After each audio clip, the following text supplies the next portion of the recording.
This is week 159 of Russia's full-scale invasion of Ukraine.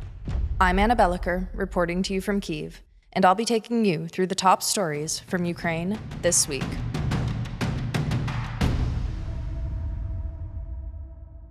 When we left it last week, America had halted all military aid and intelligence sharing with Ukraine, with the future of peace talks uncertain. As of today, the aid and intelligence are back on, but the state of peace talks is no less murky. Ukrainian and American delegations met in Saudi Arabia on Tuesday, where Ukraine agreed to a 30-day ceasefire proposed by Washington. The proposal was conditional, requiring Russia's agreement as well, which they certainly hadn't yet indicated when these talks took place. Following Ukraine's consent to the proposed ceasefire conditions, the United States did resume military aid and intelligence sharing, a positive development for the two countries, although the events of recent weeks still sting here in Ukraine.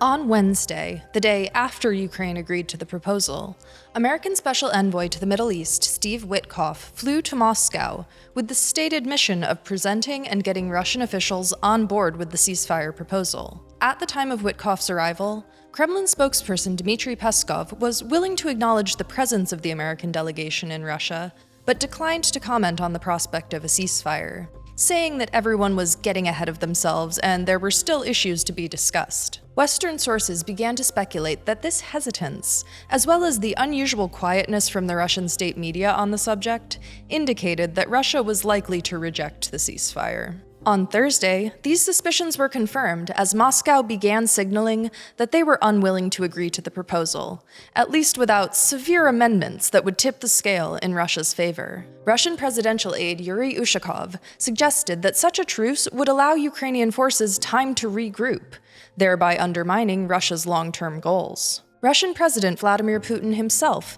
cited Russia's original aims in Ukraine in reference to the proposed ceasefire, saying in a press conference alongside Belarusian President Alexander Lukashenko that it was important to address the root causes of the conflict to ensure that the truce leads to lasting peace. He stipulated that in any hypothetical ceasefire, Ukraine should be barred from rearming or mobilizing more people, and that Western military aid to Ukraine should cease for the duration. In short, his main condition for a ceasefire is that Ukraine render itself as vulnerable as possible for a month, with no guarantees of protection from what comes after. In response to Russia negating the proposal, Ukrainian President Volodymyr Zelensky stated that Putin's maximalist conditions for a ceasefire, ones that could not be accepted without putting Ukraine in an extremely compromising position, indicated intent to prolong the war and fear on Putin's part to say as much to Trump. Zelensky reaffirmed Ukraine's commitment to moving swiftly towards peace and said that he hoped that US pressure, including harsher sanctions, would compel Russia to end the war. Zelensky isn't the only one hoping that US pressure on Russia yields results in the coming weeks.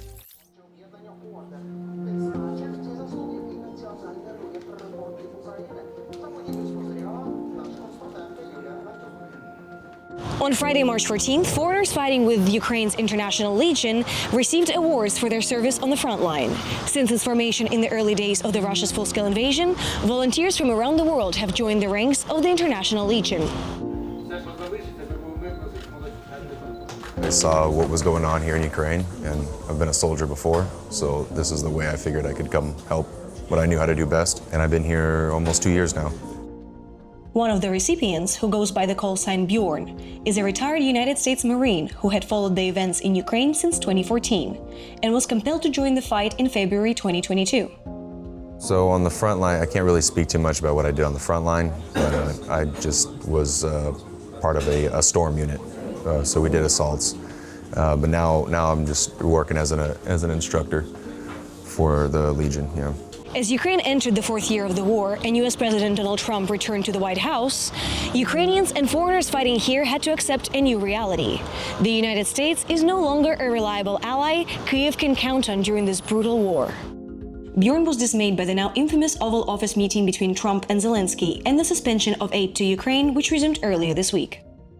To be honest, as an American who's been here, I'm very embarrassed of the situation with the interview in the Oval Office. I have a lot of respect for Zelensky. I think he's very humble and he's not an arrogant man. I was embarrassed, being an American here think it just angered me more than anything, because we're supposed to be helping. I'm afraid that people aren't really listening to the Ukrainian people. It's a fine line between not doing anything and starting a war, and then doing too much and starting a world war. But I'm afraid at this point it's too late. I think we need to do something before it gets bigger than it already is. At the Kyiv Independent, reader contributions make up our main source of revenue. Shows like Ukraine This Week are only made possible by viewers like you. Support independent journalism from Ukraine by becoming our member. The link is in the description below.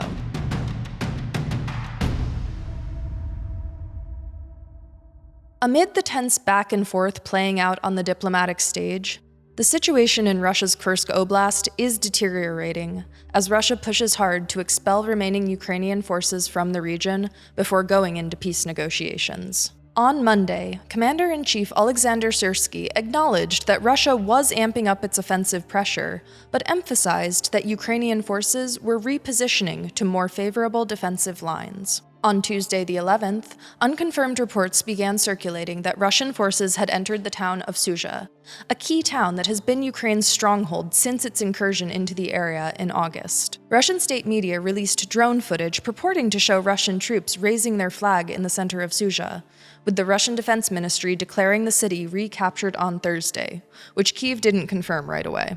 Russia's tactics this week involved cutting off Ukraine's main supply route with drones, while advancing on land in hopes of encircling Ukrainian troops.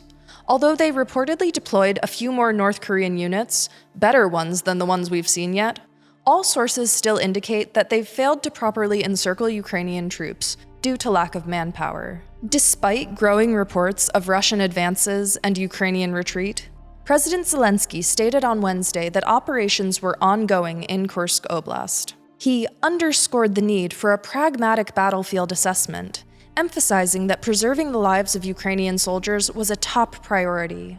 It's said to have been an extremely tough week for the Ukrainian troops in Kursk, with huge danger to both those holding ground and those attempting to leave. Late on Wednesday, the Russian state news agency TASS showed a video purporting to show Putin making a guest appearance at an undisclosed location in Kursk Oblast, using the opportunity to directly encourage his troops to push Ukrainian forces out of Russian territory. He dressed head to toe in military fatigues.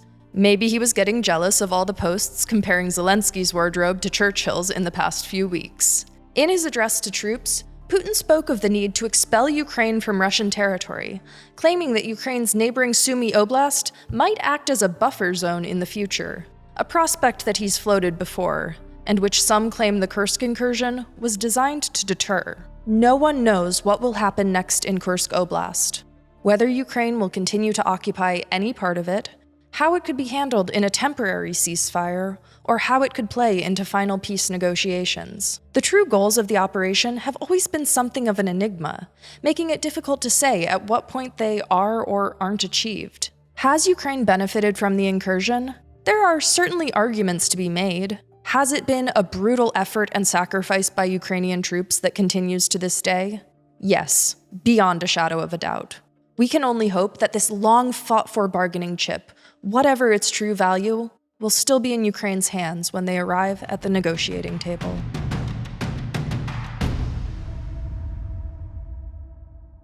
It's been a heavy few weeks of news, with a lot of reactionary content about war and diplomacy. It's nice for a change to close with a story that grounds itself in the calmer, slower-moving world of anthropology. A new study led by a Harvard Medical School geneticist finds that half of the human beings alive today are descended from a group that lived 5,000 years ago in what is now Ukraine.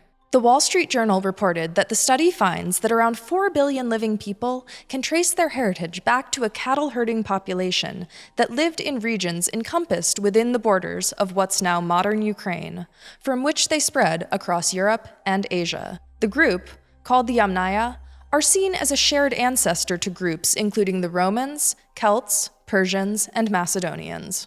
The study's researchers traced the group's origins to a village in Kherson Oblast, meaning that we can grimly confirm that in 2022, the Russian military occupied the birthplace of a huge chunk of humanity before it was once again liberated by Ukraine. This is a good tidbit to keep in mind as Putin rants to his men about their claim to Ukrainian lands. They're fighting for Moscow, a city founded thousands of years after people were living here.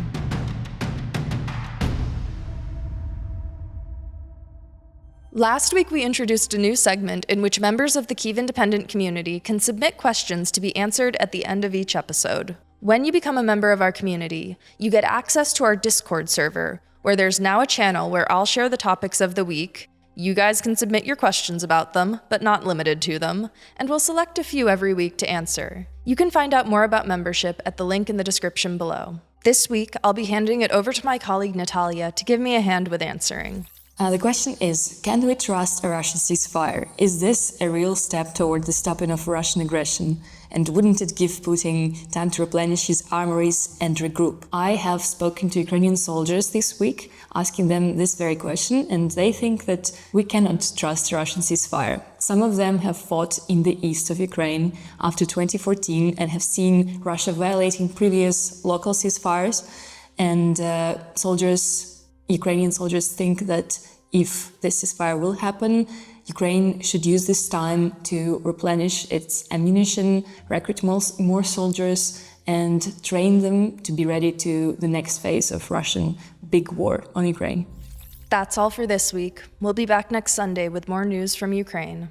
At the Kyiv Independent, reader contributions are our main source of revenue. Let me say that again for everyone in the back.